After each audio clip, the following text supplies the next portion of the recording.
Bonjour à tous. Aujourd'hui, on va voir une autre formule qui nous permet, comme la loi des sinus, de trouver un côté ou un angle dans un triangle quelconque. Donc, on a vu la loi des sinus. La loi des cosinus va avoir la même utilité, trouver un côté ou un angle dans un triangle quelconque. Par contre, la loi des cosinus, comme la loi des sinus, là, on doit vraiment avoir des informations qui sont placées au bon endroit pour être capable d'aller travailler avec elles. Lorsque l'on connaît la mesure de deux côtés et de l'angle que ces deux côtés-là forment, ça c'est une utilité, un moment où on va pouvoir utiliser la loi des cosinus. Comme ici, en bas dans le premier triangle, on a deux côtés de 5 et de 6 cm et on a l'angle qui est formé par ces deux côtés-là de 55 degrés. Donc on a le bec de canard que j'appelle avec l'ouverture de la bouche de 55 degrés. Quand on a ces informations-là qui sont situées à ces endroits-là, on va être capable, avec la loi des cosinus, de trouver le côté opposé à l'angle donné, avec la loi des cos. Deuxième utilité aussi, lorsqu'on connaît la mesure des trois côtés d'un triangle et qu'on cherche un angle. Donc, on connaît les trois côtés et on essaie de trouver un angle. À ce moment-là, aussi, on peut utiliser la loi des cosinus. Par exemple, dans le triangle ici de droite, j'ai trois côtés. Je vais être en mesure de trouver au feeling un des trois angles à l'intérieur de ce triangle-là. Par exemple, ici, on pourra y trouver la mesure de l'angle C. Alors, quand on a ces informations-là qui sont placées à ces endroits-là stratégiques, on va être capable de trouver un côté ou un angle dans un triangle quelconque. Je vais vous donner la formule de la loi des cosinus. Et par la suite, bien, je vais aller faire les deux exemples qu'on a déjà dans la page. Question de voir comment on va faire pour trouver un côté et un angle. Alors, voici la formule. On va se l'écrire. On va s'assurer de la comprendre et on va l'appliquer par la suite ensemble.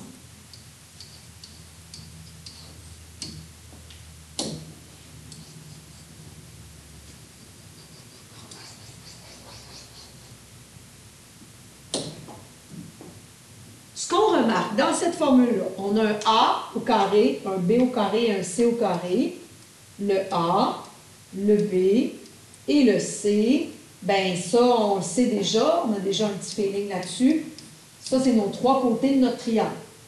Le côté qu'on va chercher, si on cherche un côté, le côté recherché, ça va être le côté, la lettre qui va être du côté gauche de l'égalité toujours. Ce que je veux vous faire remarquer aussi, c'est qu'on a un petit a et à la fin de la formule, on a cos de grand A. On sait que ça va ensemble. Et ça va être super important de se rappeler ça. Alors, petit a, assurément, il y a un lien à faire ici. Il va falloir le comprendre avant de commencer.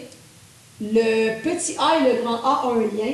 L'angle A, bien, le côté opposé, on sait qu'on l'appelle avec la lettre minuscule petit a. Donc, le côté A, c'est le côté opposé, donc le côté en face de l'angle grand A. Très important de comprendre ça. Parce que je vais vous demander, avec la loi des cosinus, d'adapter les lettres en fonction de ce que vous avez dans le dessin. Dans les deux exemples qu'on va avoir aujourd'hui, on a le sommet ABC, mais si tu avais le sommet DEF, MNP, j'aimerais que tu adaptes ta formule avec les bonnes lettres. Mais donc, ici, important de comprendre, je le répète, que petit a et grand A ont un lien ensemble, ils sont respectivement opposés l'un à l'autre. Le côté petit a opposé avec l'angle grand A. On pourra, comme je vous dis, éventuellement aller changer nos lettres, mais il faut comprendre cet élément-là. Et les deux autres lettres, bien, ça va être nos deux autres côtés. Allons voir un exemple. Question de rentrer dans le concret assez rapidement. Je vais aller faire l'exemple qui est ici à gauche. On va aller chercher le côté AB.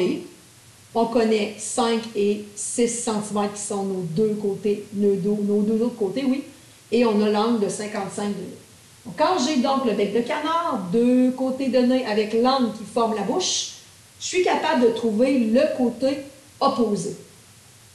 Je le répète encore une fois dans la formule, le côté opposé va être en lien avec l'angle donné. Donc ici, l'angle, ça va être l'angle C. Donc dans ma formule ici, le côté recherché, ça va être petit c. Ici, on a petit a et petit b. Donc dans la formule, ici, je ne mettrai pas a parce que c'est le côté opposé à l'angle donné. Donc je vais avoir c au carré ici à gauche dans ma formule pour faire mon premier exemple. Donc pour aller trouver le côté petit c, je vais adapter ma formule aux lettres dans mon dessin. Je regarde l'angle donné, c'est grand C. Je cherche petit c.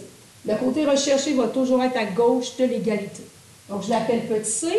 Après ça, ben ça, c'est pas grave au niveau de la suite des choses à droite de l'égalité. Il me reste deux autres côtés, A et B. Donc, on va dans l'ordre alphabétique.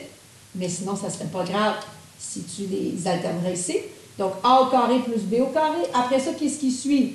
Deux fois, on multiplie les deux côtés qu'on a précédemment écrits. Donc, on a A et B. Et on termine avec cos. Cos de quoi? Cos de l'angle opposé au côté. Donc, comme ici, j'ai petit c, ça va être cos de grand C. Première étape, vous en doutez bien, on va aller écrire la formule. Deuxième étape, on va remplacer. Alors, petit c, je ne le connais pas. Petit a et petit b, une fois qu'on les a placés dans le dessin, c'est plus évident. Petit a, c'est 6. Petit b, c'est 5. Donc, je vais avoir 6 au carré plus 5 au carré. Petit a, c'est 6. Petit b, c'est 5. Donc, 6 au carré plus 5 au carré. Moins 2 fois petit a, c'est 6. Fois petit b, c'est 5. Fois cos. Cos de quoi? Cos de l'angle C. L'angle C, on l'a, c'est 55 degrés. Donc, cos de 55 degrés. N'oubliez pas votre petit degré ici. Maintenant, je cherche le côté C qui est là, qui est au carré, et j'ai un paquet d'affaires à aller calculer ici à droite. Il faut vraiment prendre le temps de se rappeler notre fameux PENMAS, nos priorités d'opération. Ici, je vais avoir à calculer plein de choses. Important d'aller respecter le PENMAS. Ici, c'est l'erreur que vous allez faire, je vous le dis. Quand vous avez à calculer, vous travaillez avec le PENMAS de gauche à droite. Donc, par quoi je vais commencer? Si je me fie à mon PENMAS, je commence par parenthèse. À droite, ici, je n'ai pas de parenthèse. Après ça, exposant. J'ai des exposants. 6 au carré, 36. 5 au carré, 25. Je n'ai pas d'autres exposants. Alors, je réécris le reste de ma ligne. Une fois que j'ai fait l'exposant au niveau du PENMAS, où je m'en vais en termes de priorité d'opération, je m'en vais dans les multiplications et les divisions dans l'ordre. Est-ce que j'ai des multiplications ici? Oui. Je vais aller vous souligner ce qu'on fait. Donc, qu'est-ce que j'ai comme multiplication? Ici, c'est une addition. Ici, c'est une soustraction. Ici, j'ai des multiplications. Donc, je vais pouvoir calculer tout ça si vous vous sentez d'attaque. Alors, vous pouvez prendre votre calculatrice. Ce qu'on va calculer, donc, on va faire moins 2 fois 6 fois 5 fois cos de 55 degrés. Le moins, vous êtes mieux de l'intégrer tout de suite. Moins 2 fois 6 fois 5 fois cos de 55 degrés. Calculatrice toujours en degrés, vous vous en rappelez sûrement. Si vous calculez ça, vous allez arriver à moins 34,41 à peu près. Ici, au centième près, c'est parfait. Gardez deux chiffres après la virgule. J'ai fait ma multiplication. Il m'en reste plus d'autres. J'ai une addition ou une soustraction. Donc, je suis rendue là. Addition et soustraction dans l'ordre. Donc, je vais pouvoir aller faire, si vous vous sentez d'attaque, toujours, 36 plus 25 moins 34,41. ça va vous donner 26,59. Donc, j'ai calculé tout ce que j'avais à calculer à droite. Et là, ben, j'ai terminé au niveau du calcul. Là, je suis rendue à isoler une variable. J'ai tout simplement une variable au carré qui me donne une valeur. Pour annuler l'exposant 2, on le sait, on va aller faire la racine carrée de chaque côté pour aller chercher la valeur de notre côté C, qui est 5,16 cm. Et ça, c'est mon côté AB. C'est la mesure de AB dans mon dessin que vous avez sur votre feuille. Donc, pour ce qui est d'appliquer la loi des cosinus, au départ, vous allez trouver ça difficile d'aller adapter les lettres dans votre formule, question qu'on se comprenne bien. Après ça, on remplace. Quand on cherche un côté, le côté recherché va toujours être à gauche de l'égalité. Et on va toujours avoir son angle opposé, qu'on va mettre à la toute fin de la formule. Et ici, on calcule ce qui est à droite de l'égalité. Encore une fois, on fait très attention de respecter les priorités d'opération. C'est souvent ça qui va accrocher. Et à la toute fin, on va aller isoler notre côté, qui est du côté gauche de l'égalité, en faisant la racine carrée. Maintenant, ça c'était mon exemple 1. L'exemple 2, qui est l'exemple à droite, en haut de cette feuille-ci, c'est d'aller trouver un angle maintenant. Donc, quand j'ai 3 côtés, je suis capable d'aller chercher un angle, peu importe lequel. Encore une fois, je vais adapter la formule à mon dessin. L'angle recherché, c'est grand C. Donc, ici, je vais avoir cos de C. De l'autre côté, je vais avoir petit c. Assurément, l'un ne va pas sans l'autre. On va aller écrire notre formule qui va ressembler ici, en fait, qui ne ressemblera pas, qui va être l'intégrale de ce qu'on vient travailler. Donc, petit c, pourquoi? Parce que je cherche cos de grand C. En face, on a petit c et on a petit a et petit b.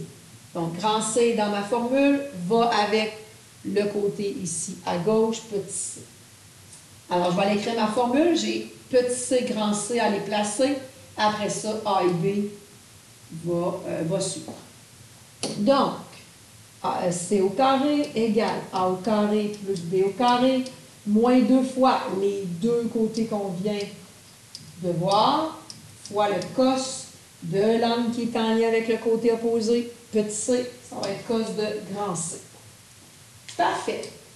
Donc, formule, dans un premier temps, toujours important. Maintenant, on remplace. Petit c, dans le dessin, une fois que tu as placé tes lettres, ça va bien. Petit c, on connaît, c'est 4. Donc, 4 au carré. Petit a et petit b, est-ce qu'on connaît ces côtés-là? Oui. Petit a, c'est 6. Petit b, c'est 5. Donc, 6 au carré plus 5 au carré, moins 2 fois. Petit a, c'est 6. Petit b, c'est 5 fois cos. Grand C, ça c'est l'angle. Ben, je ne le connais pas. C'est ce que je cherche. Donc ici, ce qui va être recherché au niveau de l'angle, il est coincé ici dans le rapport cosinus et il est coincé avec plein d'autres choses ici, à droite. Rendu là, il faut trouver C. Et ici, il y a beaucoup d'erreurs possibles qui peuvent s'y glisser. On va devoir, dans un premier temps, toujours calculer ce qu'on peut calculer en respectant peine masse. Après, quand on aura calculé tout ce qu'on peut calculer, après ça, on pensera à isoler possiblement cos de C pour éventuellement sortir l'angle C de son rapport. Donc, si je vais comme tantôt, au niveau des priorités d'opération, je vais regarder ce que j'ai, je vais regarder ce que je peux calculer. Mon peine masse. Ici, je commence à calculer. Donc, je suis l'ordre de mon peine masse. Parenthèse, j'en ai pas. Exposant, est-ce que je peux calculer certains exposants? Ben oui. J'ai 4 au carré, 6 au carré et 5 au carré que je peux calculer. Alors, allons-y. 4 au carré, 4 fois 4, 16. 6 au carré, 36, 5 au carré, 25. Pas d'autres exposants, donc je recopie ma ligne. Le reste de ma ligne. Tentez pas de trop faire à la fois, d'opérations à la fois. Vous allez vous tromper presque assurément au niveau de vos priorités d'opération. Après ça, qu'est-ce que dit mon P de masse? L'exposant est fait. Après ça, c'est multiplication et division dans l'ordre. Est-ce que j'ai des multiplications et des divisions? Bien là, j'ai une addition, une soustraction. Qu'est-ce que j'ai ici? J'ai un fois et un fois. Ici, fois cos de D, ça va être difficile de calculer ça, hein? Parce qu'il n'y a pas de valeur présentement, c'est ce qu'on recherche. Par contre, moins 2 fois 6 fois 5, je peux faire ça. Donc, c'est ce que je vais aller calculer. Donc, 16 égale 36 plus 25. Je vais aller faire moins 2 fois 6 fois 5. Si vous faites ça, ça fait moins 60. Et cette opération-là, elle est multipliée par cos de D. Donc, je multiplie ce que je peux multiplier ici devant le rapport cosinus, et c'est encore multiplié avec notre rapport cosinus. Les multiplications sont faites. Qu'est-ce qu'il nous reste? Est-ce que je peux calculer encore d'autres choses? Je peux calculer addition et soustraction. Est-ce que j'ai des additions et des soustractions ici? Bien, j'ai une addition ici. Là, ici, il faut vraiment faire attention. J'ai une soustraction, mais j'ai une multiplication. On se rappelle que la multiplication passe avant l'addition. Par contre, moins 60 fois cos de D, je ne peux pas le calculer présentement. Donc, elle doit attendre. Par contre, ce que je peux faire, c'est 36 plus 25 sans problème. 36 plus 25, ça fait 61. Qu'est-ce qui me reste? Moins 60 fois cos de C. Là, je m'excuse, depuis 2 lignes, là, je me rends compte que j'ai l'idée, ça s'est transformé. Je m'excuse, c'est bien cos de C. Je suis désolée. Je ne sais pas pourquoi j'ai transféré ça. Donc voilà. Rendu là, j'ai calculé tout ce que je pouvais calculer. Parce qu'encore une fois, le moins 60 est coincé avec le rapport cosinus en multiplication. Je ne peux pas faire la multiplication. Ici, l'erreur que vous allez faire, je vous le dis, c'est de faire 61 moins 60. Vous ne pouvez pas faire passer la soustraction avant la multiplication dans votre P de masse. Donc, attention à ça. Cos de C, là, il faut le voir comme un inconnu. C'est comme si vous aviez 16 égale 61 moins 60x. X, là, c'est cos de C. Il faut le voir comme un inconnu. Si vous aviez cette expression algébrique-là, vous ne pourriez pas faire 61 moins 60. Vous ne diriez pas 61 moins 60, ça fait 1x. Vous ne diriez pas ça. Donc, même chose ici, à ne pas faire. Faites très attention. Alors, qu'est-ce que je fais rendu là? J'ai calculé tout ce que je pouvais calculer. Là, c'est le temps de travailler. Une fois qu'on a calculé nos choses, c'est le temps de travailler avec notre P de masse maintenant, mais pour aller isoler notre C, qui est notre angle qu'on cherche, grand C. Et quand on isole avec notre P de masse, on y va à l'envers. Donc, je commence par addition, soustraction. Est-ce que j'ai des additions et des soustractions ici? Bien, j'ai 61, ici c'est sous-entendu, c'est un plus. Et j'ai plus 61 moins 60 fois cos de C. Donc, j'ai une multiplication et une soustraction. Quand j'isole, je commence par me débarrasser d'addition et soustraction. Donc, ici, je vais me débarrasser du 61 en faisant moins 61 de chaque côté. Pardon. Ça va faire moins 45. Qu'est-ce qui reste à droite? Bien, il reste moins 60 fois cos de C. De la même manière ici, si je revenais ici, si je voulais isoler mon x, bien, vous auriez enlevé le 61 de chaque côté. Puis après, vous seriez débrouillé avec la multiplication qui est collée sur votre inconnu. Même chose ici. Et là, bien, comme je viens de vous le dire, ici, le moins 60, j'ai réglé mon addition. Après ça, je me débarrasse de multiplication-division. Ici, j'ai une multiplication. Donc, pour m'en débarrasser, je vais diviser. par la valeur dont je ne veux pas, qui est le coefficient devant, qui est moins 60. Ça va vous donner moins 45 divisé par moins 60, ça va vous donner 0,75 pile. Et il va vous rester cos de C. Dernière étape, je veux cos de C, c'est pas l'angle, ça. L'angle, il est là, il est coincé dans le rapport cosinus. Comment je le fais ressortir? En faisant l'opération inverse de cos, qui est cos moins 1. Donc, pour trouver la mesure de l'angle C, attention ici au niveau de la notation, il faut faire cos moins 1 de quoi? De la valeur trouvée à la dernière étape. Et si tu fais ça, tu vas obtenir environ 41 degrés pour l'angle.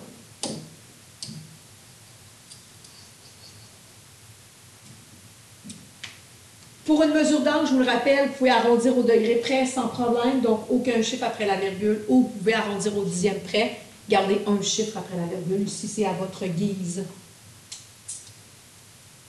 Alors, pour ce qui est de la loi des cosinus, ben, elle est utile, elle est intéressante parce que, dépendamment de comment les informations sont placées, on s'en serait sorti avec la loi des sines et avec d'autres choses qu'on a vues précédemment, mais ici, c'est vraiment plus rapide.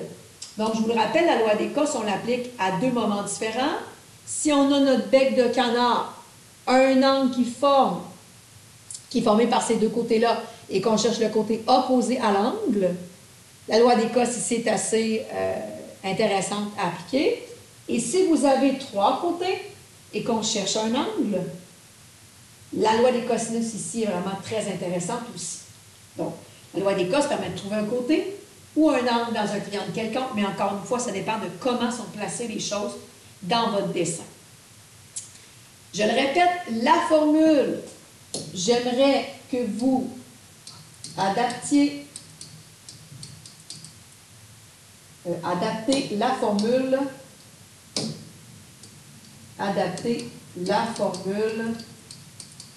en fonction des lettres dans votre dessin, en fonction des sommets.